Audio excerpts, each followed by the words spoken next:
अस्सलाम वालेकुम गाइस, क्या हाल चाल है? सब खैरियत से? उम्मीद करता हूँ कि आप सब खैरियत से होंगे, हंसते और मुस्कुराते होंगे। मेरा नाम है मोहम्मद तैयब और मेरा नाम है मोहम्मद आमिर। और हम आपके लिए एक बहुत ही ज़बरदस्त वीडियो लेकर हाजिर हुए हैं जिसका टाइटल है live landing Chandrayaan 3 mission on moon. तो सबसे पहले तो हम ये वीडियो देखेंगे और उसके बारे में बात करेंगे। अगर हमारी वीडियो पसंद आए लाइक और शेयर ज़रूर कीजिएगा और हमारे चैनल को सब्सक्राइब कीजिएगा। तो चलो आइए वीडियो करते हैं स्टार्ट। वीडियो शुरू करने से पहले मेरा आप सबसे एक सवाल है, क्या आप चंद्रयान 3 के लाइव सॉफ्ट लैंडिंग को देख पाएंगे? 54 साल पहले नासा ने चांद से लाइव ब्रॉडकास्टिंग की थी। क्या उस टेक्नोलॉजी का इस्तेमाल इंडिया कर पाएगा? 23 अगस्त 2023 ये वो दिन है जब इंडिया का चंद्रयान 3 चांद की सतह पर लैंड करेगा। तमाम लोग इस वक्त का बेसब्री से इंतजार कर रहे हैं, लेकिन क्या चंद्रयान 3 की लैंडिंग को इसरो टीवी पर लाइव दिखा पाएगा जैसे 8 से 54 साल पहले नासा ने कर दिखाया था? क्या इस वक्त इसरो के पास वो टेक्नोलॉजी मौजूद है कि वो चंद्रयान 3 की लैंडिंग को लाइव दिखा सके? वो काम जो नासा ने बहुत देर पहले कर दिखाया था, क्या आज की तारीख में इसरो के लिए वो मुमकिन है या फिर नहीं? और आखिर नासा ने इतने साल पहले किस टेक्नोलॉजी का इस्तेमाल करके चांद पर इंसानों के पहले कदम को लाइव दिखाया था? आज की इस वीडियो में हम इन तमाम सवालों के जवाब जानेंगे, तो पूरी वीडियो वॉच कीजिएगा। वीडियो शुरू करने से पहले आपसे गुजारिश है कि अगर आपने हमारे चैनल को सब्सक्राइब नहीं किया तो जल्दी से सब्सक्राइब करने के साथ साथ हमारी वीडियोस को लाइक और शेयर जरूर करें। 14 जुलाई 2023 को इसरो ने अपना चंद्रयान 3 लॉन्च किया था। एक माह का लंबा सफर तय करने के बाद अभी भी ये अपने सफर पर है। इसरो के मुताबिक 23 या फिर 24 अगस्त को चंद्रयान 3 कामयाबी के साथ चांद की सतह पर लैंड कर लेगा, जिसके बाद इंडिया एक नई तारीख रकम कर देगा। वो तारीख जो साउथ पोल पर लैंडिंग करके कोई भी अपने नाम नहीं कर सका। लेकिन सवाल ये है कि क्या चंद्रयान 3 अपनी लैंडिंग की लाइव तस्वीरों को दिखा पाएगा? क्या चंद्रयान 3 के पास ये टेक्नोलॉजी मौजूद है? अगर सच में ऐसा हो गया तो उस दिन पूरी दुनिया इस मंजर को लाइव देखेगी। लेकिन क्या यह मुमकिन हो पाएगा? इस सवाल का जवाब जानने से पहले ये जान लें कि जब 20 जुलाई 1969 को अमेरिका ने चांद की सतह पर पहली बार लैंड किया था और नील आर्मस्ट्रॉन्ग ने चांद की सतह पर अपना पहला कदम रखा था, तब इस पूरे इंसिडेंट को अमेरिका ने लाइव टेलीविजन पर दिखाया था और 600 मिलियन लोगों ने अपने घरों में बैठकर अपने टेलीविजन पर इसे लाइव देखा था। लेकिन कैसे? उस वक्त तो टेक्नोलॉजी इतनी ज्यादा एडवांस भी नहीं थी। फिर कैसे नासा ने चांद से वीडियो हमारी स्क्रीन पर भेजी? यहाँ हम एक गांव से दूसरे गांव जाएं तो नेटवर्क इशू बहुत ज्यादा होता है। तो फिर नासा ने 54 साल पहले ये कैसे किया? 60 की दिहाई में अमेरिका और सोवियत यूनियन के दरमियान कोल्ड वॉर चल रही थी, जो जमीन से शुरू होकर स्पेस तक पहुंच चुकी थी। सोवियत यूनियन ने 1959 में अपनी पहली सैटेलाइट को चांद पर भेजा था। इसके बाद 13 अप्रैल 1961 को वोस्टेक 1 एयरक्राफ्ट से यूरी गैगरिन को स्पेस में भेज दिया गया। यूरी गैगरिन स्पेस में जाने वाला पहला इंसान है। इस तरह स्पेस रेस में रशिया अमेरिका से बहुत ज्यादा आगे निकल चुका था। अब अमेरिका को भी कुछ ऐसा करके दिखाना था कि रशिया बस देखता ही रह जाए, और इस मकसद के तहत अमेरिका की स्पेस एजेंसी नासा ने चांद पर इंसान को भेजने की तैयारी शुरू की। लेकिन अब सवाल ये था कि इसे दुनिया को कैसे दिखाया जाएगा, क्योंकि अगर उनके पास इस बात का प्रूफ नहीं होगा तो रशिया आसानी से दुनिया को ये कह देगा कि ये सब कुछ तो फेक था, ये जमीन पर ही चांद की तरह नजर आने वाले किसी हिस्से से शूट करके लोगों को दिखा रहे हैं। इसी चीज को जहन में रखते हुए नासा ने प्लान किया कि इस पूरे मंजर को लोगों को लाइव दिखाया जाएगा ताकि इस बात को कोई भी झुठला ना सके। लेकिन ये काम इतना आसान भी नहीं था, क्योंकि आज भी हम देखते हैं कि ऐसे कई गांव मौजूद हैं, यहाँ आज भी प्रॉपर टीवी सिग्नल्स नहीं आते। अब ऐसे में चांद से वीडियो के सिग्नल्स किस तरह जमीन पर आए होंगे? जब भी कोई सैटेलाइट या फिर स्पेसक्राफ्ट स्पेस में जाता है तो जमीन पर ट्रैकिंग और टेलीमेट्री सेंटर से उसे ट्रैक किया जाता है और फिर यहाँ से उसे कमांड दी जाती है। ये सेंटर एक मखसूस बैंडविड्थ पर सैटेलाइट या स्पेसक्राफ्ट से आने वाले सिग्नल को कैच करता है। अगर इसरो की बात की जाए तो इसरो का telemetry and tracking and command network centre Bangalore में है। अब नासा के सामने सबसे बड़ी मुश्किल ये थी कि उसे टेलीमेट्री और ट्रैकिंग भी करनी थी और इस वीडियो और आवाज को भी ऐड करना था। उस वक्त बैंडविड्थ भी इतनी स्ट्रॉन्ग नहीं थी। अब ऐसे में ये सब करना बहुत बड़ा चैलेंज था। उस वक्त इंटरनेट भी नहीं था।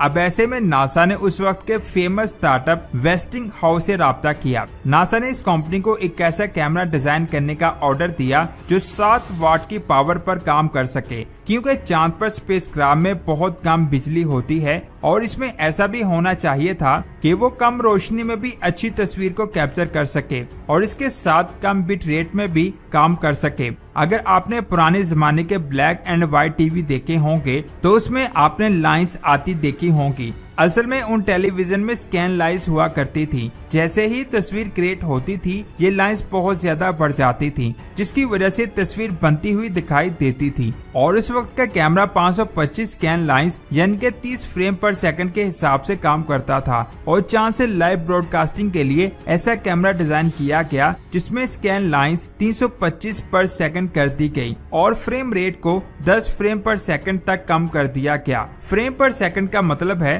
कि एक सेकंड में आपको कितने फ्रेम दिखाई दे रहे हैं।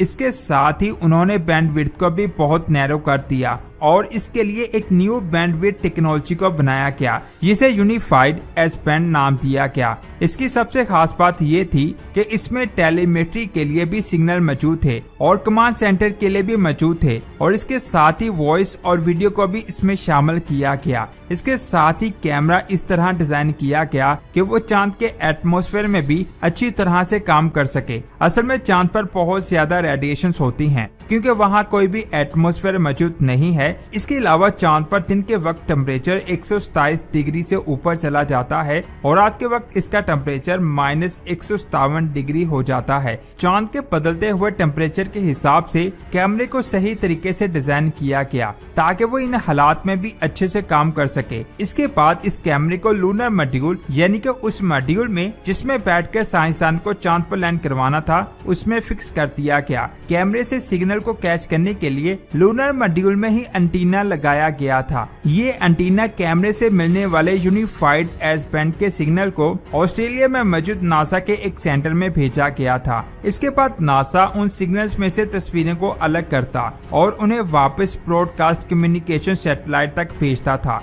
यहाँ से ये सिग्नल नासा के कमांड सेंटर तक पहुँचते थे और फिर वहाँ से इसे लाइव टेलीकास्ट किया गया। इस तरह से नासा ने एक लंबे प्रोसेस को फॉलो करके पूरी दुनिया को दिखा दिया था कि वो स्पेस में सबसे आगे है। अब बात करते हैं चंद्रयान 3 की लाइव टेलीकास्ट की। हम ये नहीं कह सकते कि इसरो इसकी लाइव टेलीकास्ट वीडियो के जरिए दिखा पाएगा, लेकिन हाँ हमें चंद्रयान 3 की एक्चुअल पोजीशन एक ग्राफ की सूरत में दिखाई जा सकती है। उसमें एनिमेशन के साथ दिखाया जाएगा और लाइव इंफॉर्मेशन दी जाएगी कि वो लैंडिंग कर चुका है या फिर नहीं, लेकिन हम लाइव वीडियो और ऑडियो फीड नहीं देख सकेंगे क्योंकि ऐसा होने जी तो गाइस आपने ये वीडियो उम्मीद करता हूँ कि मुकम्मल देखी होगी और आपने बहुत कुछ समझा और सीखा होगा।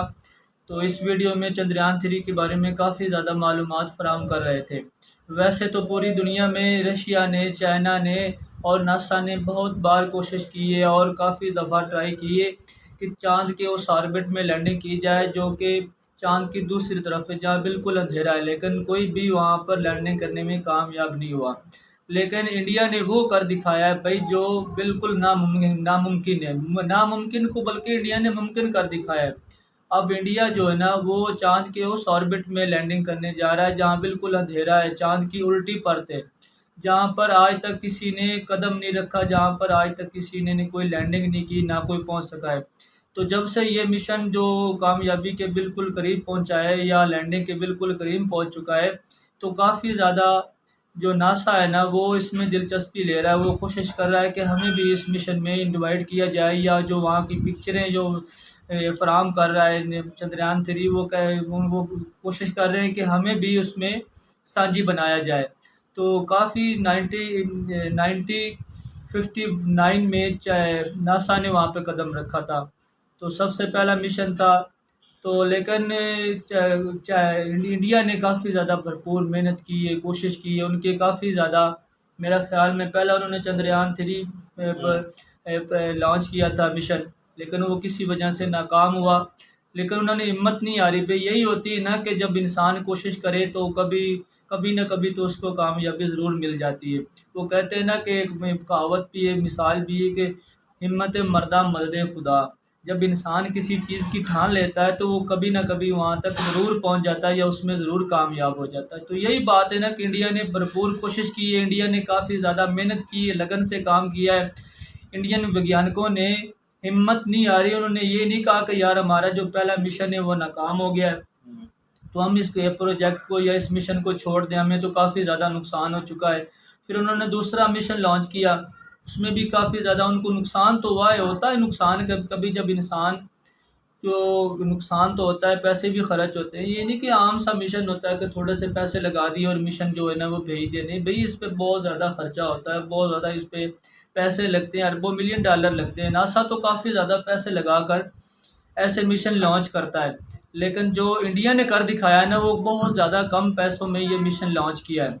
तो यही बात होती है ना कि एक समझदार इंसान की या सोच रखने वाली कौम की, जो कि वो कर दिखाते हैं जो नामुमकिन हो, जो नामुमकिन को मुमकिन कर दिखाते हैं। इंडिया ने भी बिल्कुल ऐसा ही किया, उन्होंने कम पैसों में, कम खर्चे में चंद्रयान 3 मिशन लॉन्च किया और उस ऑर्बिट में भेजा है जहाँ तक आज कोई सबसे जो अच्छी बात है ना, उस ऑर्बिट में वो लॉन्च कोई भी नहीं इसरो जा रहा है कि जो कि जहाँ पे आज तक किसी ने कदम ही नहीं रखा। तो पहले किसी भी नहीं रखा, और ये जो है ना जाएगा इंडिया, तो उम्मीद है कि वो कामयाब होगा इसमें। हाँ बिल्कुल वो कामयाब होगा, नहीं भाई वो तो कामयाब हो चुका है, अब तो लैंडिंग के बिल्कुल करीब है। अब तो काफ़ी ज़्यादा वो कोशिश कर रहे हैं और ट्राई कर रहे हैं कि उसको लैंडिंग करवाएं। और ये जो होता है ना वो ये काफ़ी ज़्यादा सेंसिबल या बहुत ही हिसास तरीका होता है उसको नीचे उतारने का, इंजन को रिफ्यूल करने का या उसको चलाने का। ये तो काफ़ी ज़्यादा जो होता है ना, ये काफ़ी ज़्यादा मुश्किल काम होता है, मेहनत का काम है, बहुत मुश्किल काम होता है। लेकिन जो छोड़ा नहीं है, हाँ छोड़ा नहीं, ठीक है, करना है मुश्किल काम इसी तरह ही नहीं कि वो भाई ये कि मुश्किल को बल्कि मुश्किल को नामुमकिन को मुमकिन कर दिखाया है। तो उम्मीद करता हूँ, हिम्मत नहीं आनी चाहिए। उम्मीद करता हूँ कि आपको ये वीडियो पसंद आई होगी। अगर वीडियो पसंद आए हमारी वीडियो को लाइक और शेयर कीजिएगा।